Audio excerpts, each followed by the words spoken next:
Hello guys, मैं Priyansh Gautam, maths IIT JEE educator. आप सभी का एक बार फिर बहुत बहुत स्वागत करता हूं आज की वीडियो में। जैसा कि आप सभी जानते हैं, मैं हर सप्ताह के एंड में वीकेंड मसाला लेके आता हूं। तो आज मैं आपके लिए कुछ नया मसाला लेके आया हूं।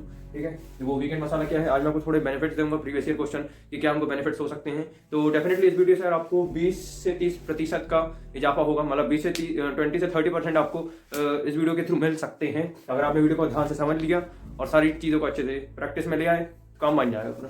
तो देखो, 3 चीज़ मैं आपको आज बताने वाला हूँ इस वीडियो में।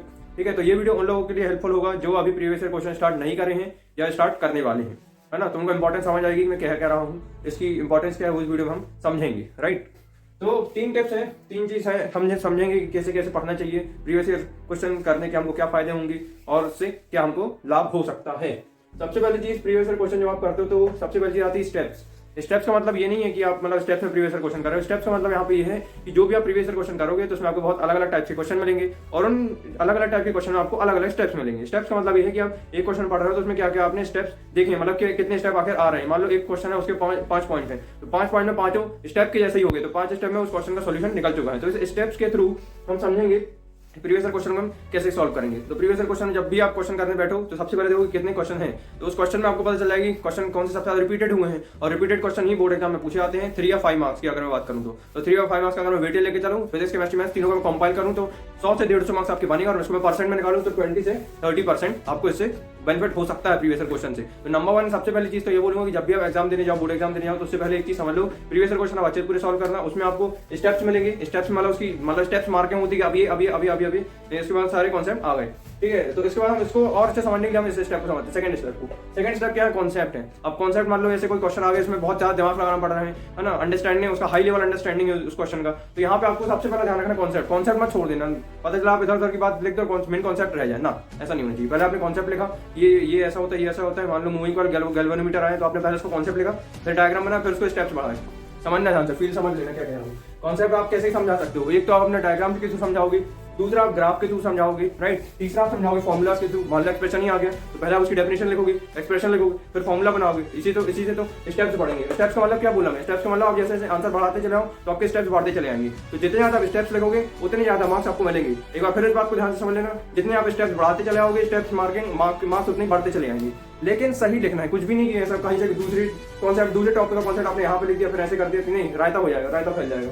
रायता नहीं फैलाना हमको कॉन्सेप्ट लिखना है, लेकिन सही स्टेप्स बना के लिखना है, तो हमको अच्छे मार्क्स मिलेंगे। राइट, तो यहाँ ग्राफ के थ्रू समझाओगे, डायग्राम के थ्रू समझाओगे, तो उसमें कोई कॉम्प्रोमाइज नहीं करना है। मान लो 3 मार्क्स और 5 का कोई क्वेश्चन आ रहा है तो उसमें आपको पूरा ग्राफ भी इन डिटेल ग्राफ तो बनाना ही है और इन डिटेल आपको डायग्राम भी बनाना है अगर क्वेश्चन बोला है तो। और थर्ड आता है फॉर्मुला लिखना है, एक्सप्रेशन। पहले एक्सप्रेशन लिखा आपने, डेफिनेशन लिख दी, फिर आपने बनाया फॉर्मुला। राइट, इस तरीके से आता है। और उसके बाद अगर बात करूँ न्यूमेरिकल्स की, तो न्यूमेरिकल में भी सेम कॉन्सेप्ट है। पहले आप कॉन्सेप्ट लिखोगे, फिर आप क्या लिखोगे, फॉर्मुला लिखोगे। उसके बाद अब यहाँ पे आता है स्टेप, और उसके बाद फिर क्या करोगे, आप सॉल्व करते आओगे। तो 1 से 2 पेजेस, 1 to 2 पेजेस के अंदर आपने क्या किया, उसको सॉल्व कर डाला पूरा, है ना। आपने फॉर्मुला लिखा, उसके बाद पूरा आपने सॉल्व कर दिया और आपने स्टेप्स बढ़ाते चले गए। जितना ज्यादा आप स्टेप्स बढ़ाओगे उतने ज्यादा आपको मार्क्स मिलेंगे। ये बात मैं बार बार बोलूँ क्योंकि इंपॉर्टेंट है। ठीक है, तो दो चीजें आप हमको समझ में आ गई। प्रीवियस ईयर क्वेश्चन हमको 2 चीज मिल जाएगी, कॉन्सेप्ट भी मिलेगा। कॉन्सेप्ट से क्या होगा, आप स्टेप्स बढ़ाओगे और स्टेप्स बढ़ाओगे तो आपको मार्क्स बढ़ेंगे। बस इस चीज को समझ लो अच्छे से। ठीक है, ये तो कोई बहुत बड़ा रॉकेट साइंस नहीं था, खाली 2 ही चीजें समझनी है हमको, है ना। ये चीज मैं फिजिक्स के लिए बात करूं, फिजिक्स के लिए भी ये चीज वैलिड है। केमिस्ट्री के लिए बात करूं तो आप क्या करोगे, सबसे पहले आपने क्या किया, जो रिएक्शन लिखा, फिर उसका मैकेनिज्म लिखा। इस तरीके से 3 और 5 मार्क्स आपको क्वेश्चन स्टार्ट करने, क्योंकि वहां से क्वेश्चन आने के चांसेस, रिपीट होने के चांसेस ज्यादा है। प्रीवियस ईयर क्वेश्चन में अगर बात करूं तो केमिस्ट्री के थोड़े बहुत रिपीट होते हैं, फिजिक्स से पूरे रिपीट हो जाते हैं 3 और 5 मार्क्स से, लेकिन है ना। और मैथ्स की बात करूं तो मैथ्स के थोड़े बहुत रिपीट होते हैं, लेकिन प्रीवियस ईयर क्वेश्चन भी और एनसीईआरटी भी करना है। एनसीईआरटी भी यहाँ पे बहुत इंपॉर्टेंट है। अब अगर मैं बात करूं मैथ्स की, तो मैथ्स में भी आप क्या लिखोगे, पहले कॉन्सेप्ट लिखोगे, गिवन लिखा, कॉन्सेप्ट लिखा, फिर उसको सॉल्व कर दिया। तो मैथ्स को 2 या 3 पेजेस के अंदर आपने क्या किया, सॉल्व करके उसका पूरा सोल्यूशन बना दिया। सॉल्व करना है, स्टेप बढ़ाना है, क्योंकि जितने ज्यादा स्टेप बढ़ाएगा उस स्टेप्स की मार्किंग रहेगी। क्वेश्चन इंपॉर्टेंट नहीं है, उसका सोल्यूशन में जो आपने कॉन्सेप्ट लिखा है वो कॉन्सेप्ट आपका इंपॉर्टेंट है। बस इस चीज को ध्यान से समझ लो। समझ में आ रही है, फील आ पा रहा है क्या कहना चाह रहा हूँ मैं। क्वेश्चन इंपॉर्टेंट नहीं है, क्वेश्चन तो आपको मैं 200 क्वेश्चन दे दूंगा, उसको आप कैसे करोगे। मान लो वही क्वेश्चन मैंने आपको जो दिया वो और जब आप बोर्ड एग्जाम देने जाओ तो क्वेश्चन घुमा के आपसे पूछ लिया जाएगा, तब क्या करोगे, तब फंस जाओगे। यहाँ पे क्या करना है, प्रीवियस ईयर पेपर आपकी मदद कर देगा, क्योंकि क्या है, फिजिक्स जैसे पेपर में लेवल कई बार हाई होता है, और लेवल हाई इसलिए होता है क्योंकि क्वेश्चन वही रहते हैं, बस घुमा दिए जाते हैं। उस घुमाने के चक्कर में लोग समझते हैं पेपर टफ आया है, जबकि एक्चुअल में क्वेश्चन वही है जो हर बार रिपीट होते आ रहे हैं। बस आपको ध्यान से समझना है। उसके लिए आपको प्रीवियस ईयर करना है कितने, फिजिक्स में 5 से 6 साल के, बस इतने करोगे, दैट्स इट, डन। इसके बाद यहाँ 2 चीज समझ में आ गई, अच्छे से डीपली समझ में आ गया क्या कहना चाह रहा था मैं, कि कॉन्सेप्ट समझो, फिर उसके स्टेप्स बढ़ाते हो तो मार्क्स उसके बढ़ते चले जाएंगे। राइट, समझ पा रहे हो। तो 20 से 30% आपके कितने में हो जाएंगे, 100 से 150 मार्क्स फिजिक्स केमिस्ट्री मैथ्स तीनों को कंपाइल कर दूंगा अगर मैं, ठीक। यहाँ पे इंपॉर्टेंट समझ पा रहे हो मैं क्या कह रहा हूँ। दो चीज हो गई, थर्ड आता है हैंड राइटिंग। हैंड राइटिंग यहाँ पे इंपॉर्टेंट इसलिए क्योंकि आपका फर्स्ट इंप्रेशन हैंड राइटिंग ही रहेगा। जब एग्जामिनर आपकी कॉपी चेक करेंगे तो उसमें सबसे सुनहरी हैंड राइटिंग देखेगी, तो हैंड राइटिंग को आपको इंप्रूव करना बहुत जरूरी है ना। अगर आपकी हैंड राइटिंग अभी इंप्रूव नहीं हुई है, 2 महीने है अभी, 2 महीने के अंदर आप हैंड राइटिंग को अभी आप इंप्रूव कर सकते हो। अगर नहीं इंप्रूव करोगे तो आपकी एक्सप्रेशन खराब होगा, एक्सप्रेशन खराब होगी तो डेफिनेटली एग्जामिनर का दिमाग खराब होगा, एग्जामिनर का दिमाग खराब होगा तो नंबर पेपर भी आपका खराब चेकिंग हो जाएगी। तो इस चीज का ध्यान रखना, hand writing is very important. इसको तो वैसे फर्स्ट पॉइंट में मेरे को लिखना था, बट लेकिन ये दो पहले इंपॉर्टेंट समझाना जरूरी थे, फिर उसके बाद में इसको लिखा। हैंड राइटिंग, हैंड राइटिंग कैसे सुधारोगे? जैसे मान लो 5 मार्क्स का क्वेश्चन है, आपने क्या किया, नए पेज से स्टार्ट किया उसको लिखना, 2 पेज में इसका सॉल्यूशन खत्म किया, एक में मत करना, एक में भी कर सकते हो डिपेंडिंग की क्वेश्चन कैसा है ना, क्वेश्चन में क्या पूछा जा रहा है उस हिसाब से आप पेज भर पाओगे। तो 2 पेज में आपने क्या किया, एक बड़ा क्वेश्चन को 1 से 2 पेज आपने लिया है ना, 3 क्वेश्चन को आपने 3 मार्क्स के क्वेश्चन को आपने 1 पेज में किया। इस तरीके से आपको अपना एक्सप्रेशन सही करना है। और कोई भी नया क्वेश्चन है तो उसको एकदम स्टार्टिंग से आपको स्टार्ट करना चाहिए, जिससे क्या होता है एग्जामिनर पे अच्छा इंप्रेशन पड़ता है, राइट। तो इस चीज का बहुत ध्यान रखना है। तो हैंड राइटिंग आपको सुधारनी है। जैसे ही आपने क्वेश्चन लिखा फिर अंडरलाइन कर दो, फिर क्वेश्चन लिखा फिर अंडरलाइन कर दो,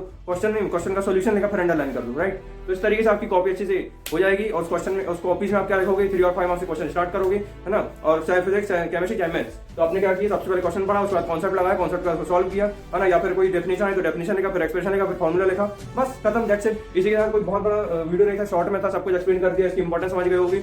20 से 30% आपके डेफिनेटली आएंगे। बस इन चीज को आपको ध्यान से समझ के पढ़ना है, ठीक है। इसी के साथ मैं आज का वीडियो खत्म करता हूँ। ये वीकेंड मसाला का 3rd वीडियो था, बहुत इंपॉर्टेंट था, है ना। इससे समझ लो आपको बहुत कुछ फायदा हो जाएगा, आपकी पढ़ाई में इंप्रूवमेंट हो जाएगा अगर आपने इसको वीडियो को ढंग से समझ लिया है। पिछले वीडियो में मैंने आपको बताया था कि केस स्टडी के क्वेश्चन में कौन सी टिप लगानी है। अगर ये ऑप्शन नहीं हो तो इसको ऑप्शन को कैसे टिक करें, तो डिस्क्रिप्शन पे केस स्टडी का वीडियो मिल जाएगा, तो आप जाके देख लेना क्या टिप है, कौन सी है। और बोर्ड एग्जाम के भी मैंने आपको वीकेंड मसाला दिया था, तो अगर आपने वो भी नहीं देखा तो वो भी आप साथ में देख लेना। इसी के साथ आज के वीडियो में खत्म करता हूँ। पढ़ाई करते रहो। All the very best, thank you and bye.